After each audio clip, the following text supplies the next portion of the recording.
What's up, everybody? Ryan with Von Scheller Family Experience, and I've got my 2011 MacBook Pro here that I'm going to upgrade the hard drive to a solid state, 1 terabyte, so that we can freshen it up, get it run a little bit faster and smoother. I've had this one for about 10 years. I actually bought it used, but I did upgrade my main laptop to a 2022 14-inch MacBook Pro, which you can find that video in the description below, but I still want to utilize this one. It just wasn't quite fast enough for the video editing that I've been doing, and it wasn't working the way it should when doing like 4K video. So that was one of the main reasons I got the upgrade. But this is still a great laptop. It still works good. So I'm just going to put a solid state in it and get it a little bit faster, more efficient, and show you how it's done. Now, I am not a computer tech guy. I kind of just know the basics. The one thing that I did skip was backing it up, because I don't need to back up this hard drive. I don't need anything off of it. So I didn't do a time machine backup, but it is recommended to do a time machine backup, back it up to an external hard drive or back up to the cloud so that you do have that to reinstall it. I don't need anything off of this, so I'm not going to do that. I just want to start completely fresh with it. So first thing you're going to want to do is go click on your Apple icon and make sure what year and model MacBook you have, because you want to make sure you order the correct hard drive for it. So they usually go by years, like mid 2011, things like that. So make sure you do order the correct hard drive before you do anything, and get the right one, and because you could have some problems when you go to install it. I'm gonna get the back screws off. I've got a nice little toolkit that I used. The link is in the description below for this great little toolkit, because it is tiny little Phillips and some other tools that you want to have. Now, it is recommended that you try to not have any static electricity in you, so if you can like touch some wood, stuff like that, whenever you're doing this. So let's get these screws off.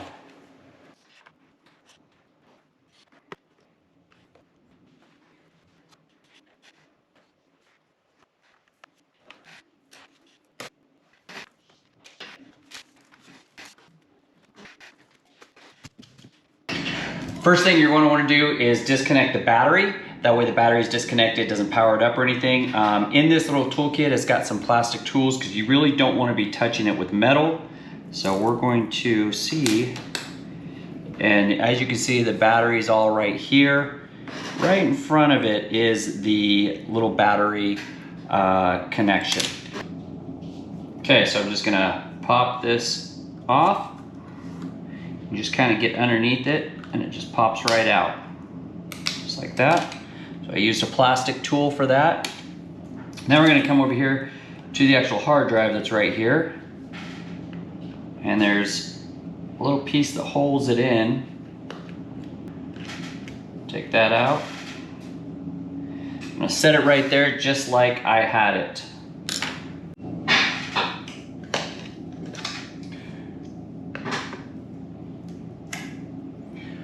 Pull the hard drive off. There it is, unplugged it, got it all nice and unplugged. We're gonna take these screws out. These screws here on the end are what it sits on in there. And they take a little bit different tool. So they take a little hex tool.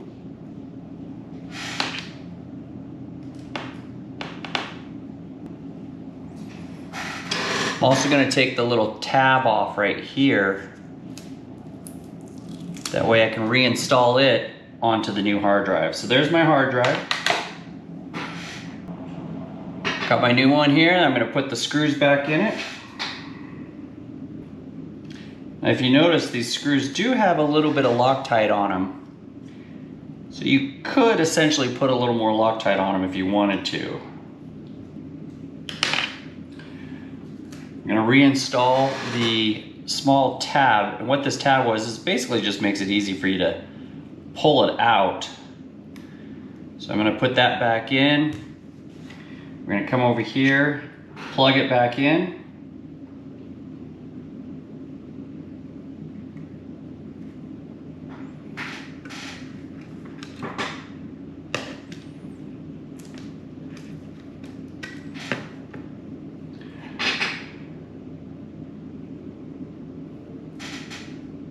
Reinstall the mount, or excuse me, the bracket that holds it in there.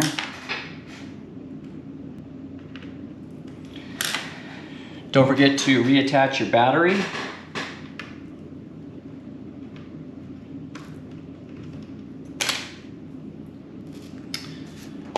Get our top back on.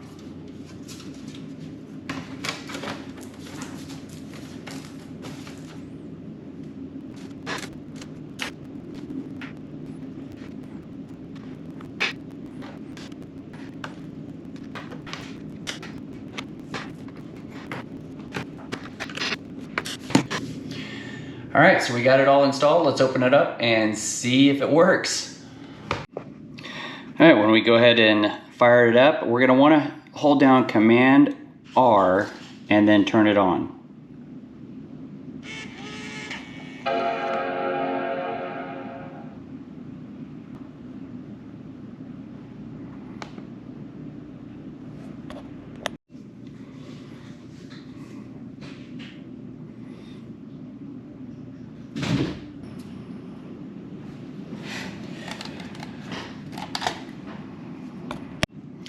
Okay, so since I'm gonna go in and just make sure we format this hard drive.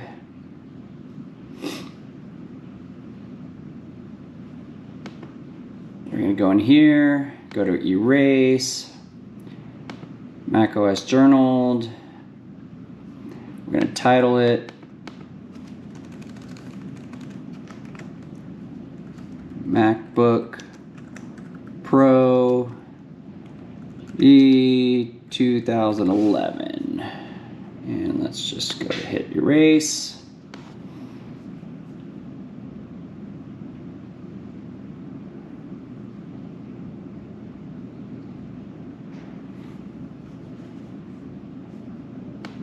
Okay, now if you're restoring from Time Machine, you want to go to that, but we're just going to reinstall Mac OS on here because like I said, I didn't back up my hard drive because I didn't need anything off of this one.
And there you go, it's all set up and ready to go. I'm gonna go in and get some of my apps that I typically use and get this one all up and going. Like I said, I wanted to start completely fresh, and that's what I did.